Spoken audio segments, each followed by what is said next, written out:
ఉల్లాసముగా ఉండుడి.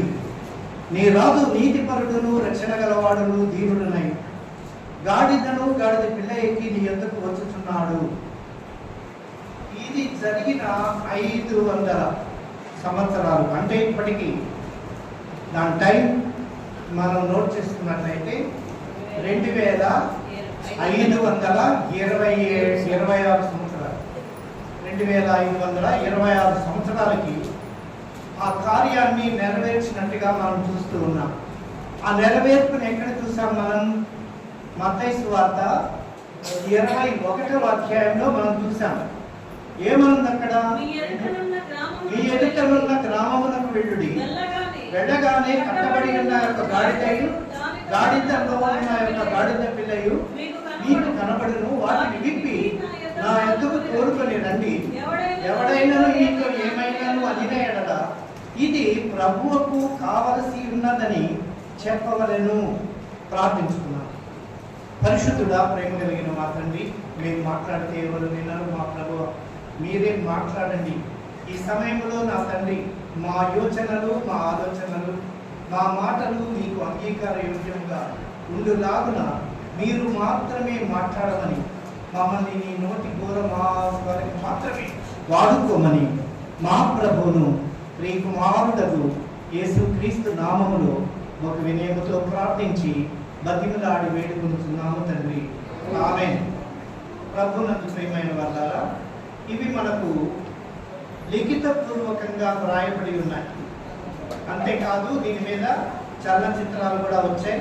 వాటి గురించి కూడా చాలా మంది డైరెక్టర్స్ మనకు చాలా చక్కగా వివరించాలని ప్రయత్నించారు.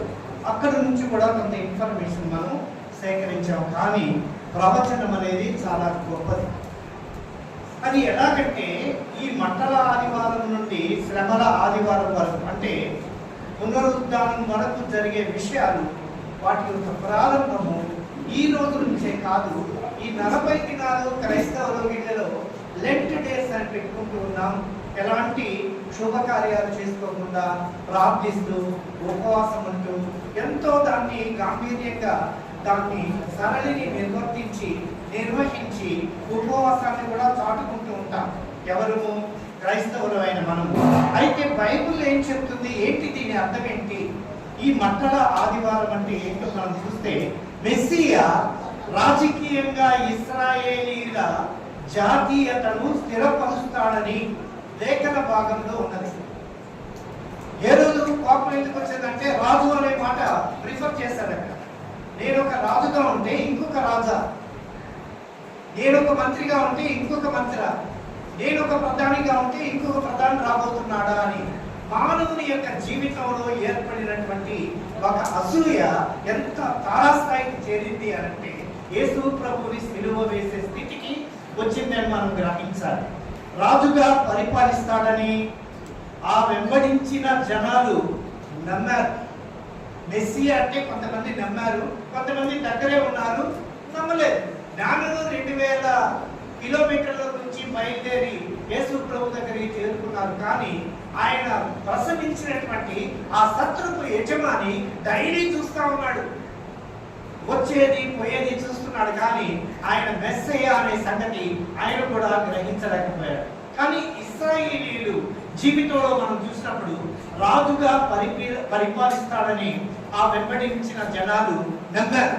అయితే ఈ లోకంలో అవతరించుటకు గల ఉద్దేశము, సిద్ధాంతాలు మనం చాలా వరకు మనకు తెలుసుకునే. యేసు ప్రభు ఎందుకు అవతరించాడు, ఎందుకు ఆయన మానవుడిగా అవతరించాడు, దానికి 7 వండర్స్ ఉన్నాయి. ఆయన జన్మించక ముందే ఉన్నవాడు ఒక వండర్, ఆయన జన్మ ప్రవచనానుసారమైనది సెకండ్ వండర్.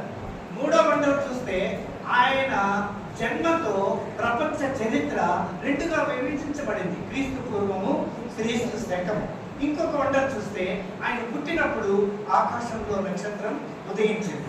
ఇంకొక వండర్ చూస్తే ఆయన పాపము లేని పరిశుద్ధుడు, స్త్రీ పురుషుల కలయిక వల్ల ఆయన జన్మించిన వాడు కాదు. ఆయన స్త్రీ పుత్రుడు, కన్యక గర్భము నుంచి పుట్టినటువంటి వాడు. ఆయన పరిశుద్ధుడుగా వచ్చాడు, పరిశుద్ధుడుగా జీవించాడు, పరిశుద్ధుడుగా మన అపరిశుద్ధమైన పాపాన్ని బట్టి ఆయన గాయపరచబడ్డాడు. ఆయన ఆ రీతిగా తన ప్రియ కుమారుణ్ణి మనకు ఒక గిఫ్ట్ గా ఇచ్చాడు. కాబట్టి కాబట్టి ఇది జయప్రవేశం ఎక్కడి నుంచి బయలుదేరింది అని అంటే అది యెరూషలేము గుమ్మముల నుంచి ప్రారంభించినటువంటి ఒక ఘట్టం ఇది, ఒక ప్రవచనం ఇది. అయితే ఇక్కడ మనం గమనిస్తే ఈ లోకములో అవతరించడం గల ఉద్దేశాలు మనం చూసినట్లయితే, సిద్ధాంతాలు మనం చూసినట్లయితే జన సమూహానికి అనేక సార్లు వివరించినప్పటికీ జనం ఆయన బోధలు ఆత్మీయంగా అర్థం చేస్తున్నారంటే లేదని చెప్పారు. అతి కారణం చేత వారు కోరుకున్న రాజకీయ మెస్సియా యేసు కాదని తెలుసుకున్నాక వీరిని సులువు వేయడానికి సిద్ధపడ్డారు. అదే మనము మార్కు సువార్త 15వ అధ్యాయము 13వ వచనంలో చూస్తాం. ఏమంటున్నారు? వీరిని సిలువ వేయమని కేకలు వేశారు. అది ఎక్కడుంది మనకు? మార్కు సువార్త 15వ అధ్యాయము 13వ వచనంలో ఉంది. అయితే యేసు గాడిద మీద ఎక్కి యెరూషలేముకు ప్రవేశించుట ద్వారా ఇశ్రాయేలు ఎదురు చూస్తున్న రాజు తానేనని ప్రకటిస్తున్నాడు. ఎక్కడ ప్రకటించబడింది? అందుకే నేను చదివించింది జకర్యా గ్రంథము 9వ అధ్యాయము 9వ వచనం. యేసు గాడిదపై ఈ విధంగా దీనత్వంతో, గాడిద అంటే ఏంటి అది మనం కొద్దిగా అర్థం చేసుకోవాలి. దీనత్వానికి సూచనగా ఉన్నది, తగ్గింపులకు సూచనగా ఉన్నది. ఈ దీనత్వంతో యెరూషలేములో ప్రవేశించడం అనేది చాలా చక్కగా ఇక్కడ రాయబడి ఉన్నది. కాబట్టి తన రాజ్యం ఇహలోక సంబంధమైనది కాదని దేవుడు ప్రస్ఫుటంగా మాట్లాడుతూ ఉన్నాడు. మన ముందు చాలా పెట్టారు. ఏమి కోరుకుంటా? మేలును పెట్టారు, కీడును పెట్టారు, లేకపోతే జీవం పెట్టారు. ఏమి కోరుకున్నాడు మానవుడు అంటే ద్వితీయోపదేశ కాండము 30వ అధ్యాయం మీరు బాగా చూడండి. అక్కడ కొన్ని మాటలు ఉన్నాయి. ద్వితీయోపదేశ కాండం 30వ అధ్యాయము 15వ వచనం 16వ వచనం చూడండి. నేను చూడుము నేడు నేను జీవమును మేలును మరణమును కీడును ఈ ఎదుట ఉంచి ఉన్నాను. ఇవన్నీ మన ముందు పెట్టాడు అనుకోండి, మనం ఏం కోరుకుంటాం? మీరు కోరుకుంటారా? సిలువ మీద దొంగ ఏం కోరుకున్నాడు? ఏమి కోరుకోవాలో దేవుడు ఇక్కడ మాట్లాడుతున్నాడు సంపూర్ణ. అదే 30వ అధ్యాయంలో చివరి లైన్ చూడండి. చివరి లైన్ ఏముంది?